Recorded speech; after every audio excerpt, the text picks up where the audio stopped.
it's Rose. Welcome back to Journals in Time, and welcome if you're new. So I am coming to you raw and real today from my craft room.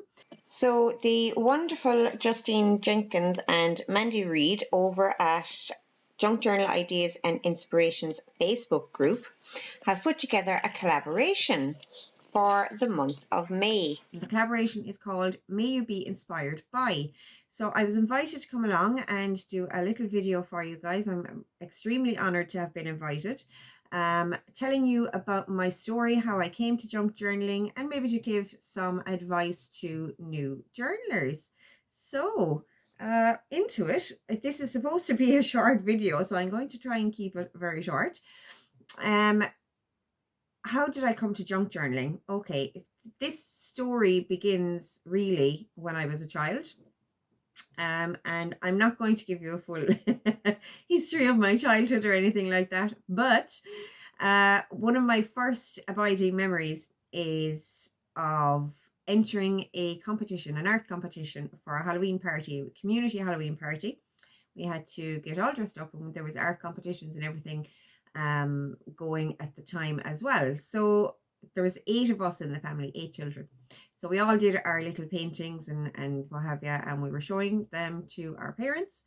And our father decided that they weren't good enough, and he went and he got some Mickey Mouse stencils, and he took out the kiddos' paints and all the rest of it, and he went and he made entries for all of us to enter into the competition.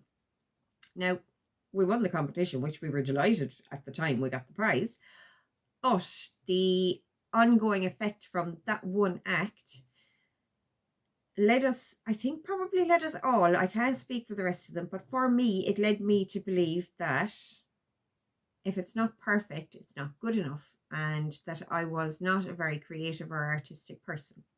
I would have been about 4 years old at the time, I think. So throughout my life, I never identified myself. I never self-identified as a creative person. I thought that was something for somebody else. So fast forward, however many years, 20 years, 26 years actually, I was diagnosed with depression. I had suffered from depression for a long, long time without being diagnosed. I thought I was just different to everybody else. But when I finally had an actual breakdown and went to the doctor, was diagnosed with depression, and in the ongoing care of that and the follow-ups and all the rest of it, my doctor suggested that I do a course, that I try to pick up some course that would be just relaxing and something nice to do. So I looked around and I came across a course relatively close to me for jewellery and art metalcraft. Now, to me, that was appealing because it was a hands-on thing.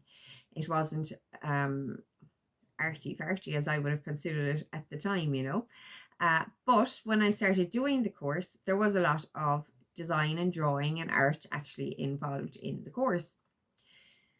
And I struggled a lot with the creativity of it. I struggled a lot with being free in my ideas and things like that. As you can imagine, I would be after what had happened throughout the rest of my life. Now, I will say there were times throughout those years between my childhood and being diagnosed with depression that I did kind of make forays into creativity. I didn't realize it at the time. I mean, I made a huge journal, actually, for want of a better word, for a friend of mine for her birthday. I designed all the pages digitally. Didn't know it was a thing at the time. I just was putting nice pictures together and making little writing spots for her. And I got it printed in a local printers and I got it perfect bound. So I didn't actually do the binding for that one, but I made the cover and I put the cover on it and all the rest of that. So there were things throughout where my creativity was breaking out, but I still didn't consider myself to be creative. So with this course, I struggled with the creativity, the freedom, the design aspects of it, and I became determined that I would find my creativity. I could see everybody else around me just being relaxed about it and being able to kind of put their ideas out there and not be afraid of their ideas being wrong, you know. I was so afraid of my ideas being wrong and being laughed at that I wasn't allowing myself to even put the ideas out there. So I embarked on a journey. I embarked on a journey to find my creativity. I started, I think, with card making, and I moved on. I discovered, hello Penny. You might see one or two cats in this video, by the way. Hello, sweetheart. I moved on from card making. I moved on to, I think I discovered Zentangle, and I didn't quite move on. I just kind of, I incorporated Zentangle as well. And that was a really wonderful kind of start to my creativity, because Zentangle is not supposed to be perfect drawings and all the rest of that. It's supposed to be relaxing and zen, and of course that was something I really needed at the time as well. So then I discovered art journaling, and I had done a little bit of kind of mixed media play on the course that I did, and so I had some supplies and things like that. So I went down the road of art journaling and really enjoyed that. I don't get as much time to do it these days, but you know, it's something that I do like to do. Excuse me.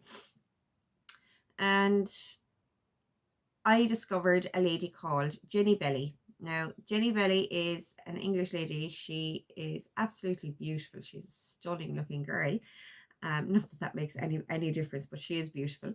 And she was doing a lot of art journaling and making her own art journals. And then she came up with this idea that was very new to me, junk journals. So she was making journals from cardboard, cereal boxes, things like that. So I went and I made my very first junk journal with Jenny Belly. Let me show you.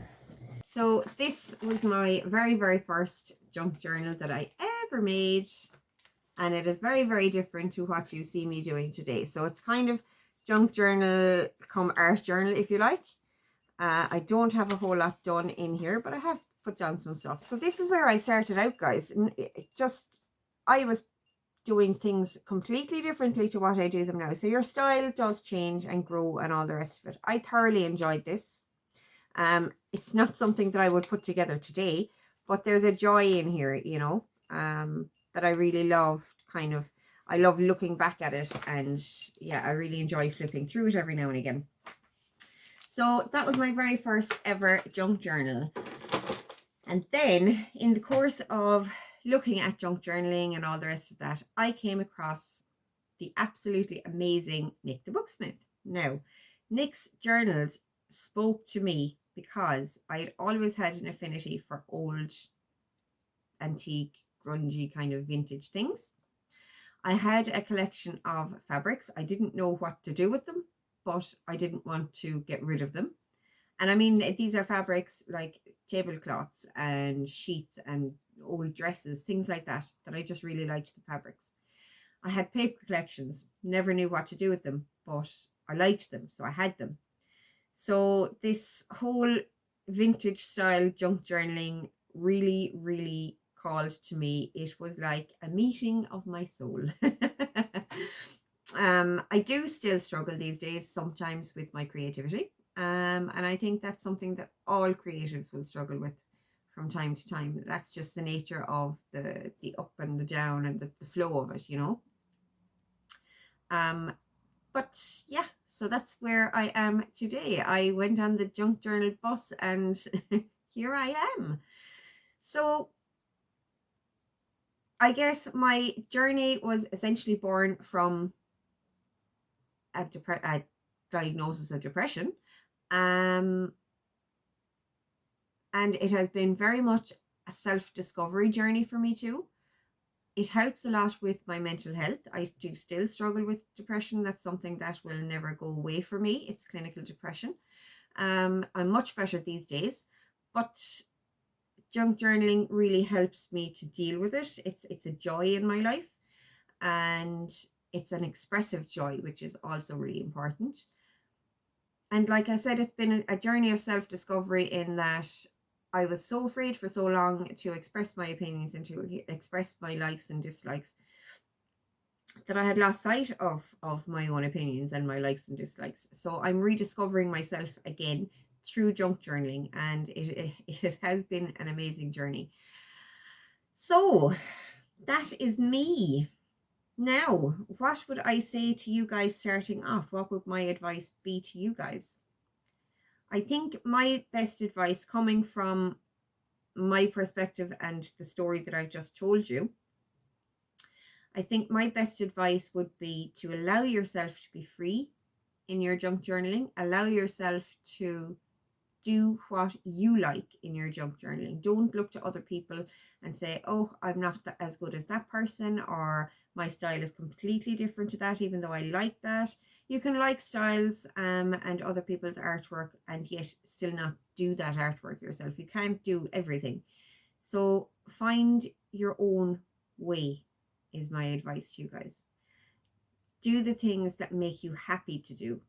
If you like something, put it down on a page and enjoy it. Don't worry about whether somebody else is going to like it or not, or whether it's good enough, or, all that sort of stuff. I mean, by all means, dip your toe in and play and all the rest of that, but don't lose your way. Don't lose you in the kind of pursuit of perfection, I guess, would be the word there. Artwork is perfect just by the fact that it came from you. Even if you don't like it, it's still perfect. And yeah, that's a very wishy-washy philosophical Zen thing to say, but it's true. And if you don't like a piece of artwork, that's okay. Put it aside and make another one. I mean, it's paper we're working with. These are all things that, you know, they can be replaced. They can be. So, don't worry about it. Allow yourself to be free and have fun in your play. Play in your journals. Play with your papers and things like that. This is supposed to be fun and happy and relaxing and expressive. So allow it to be. Allow it to be that without worrying whether it's good enough. Okay?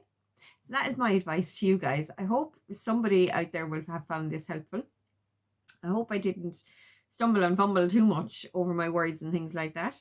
And yeah, I hope you enjoyed the video. I will talk to you all very, very soon, guys. Bye.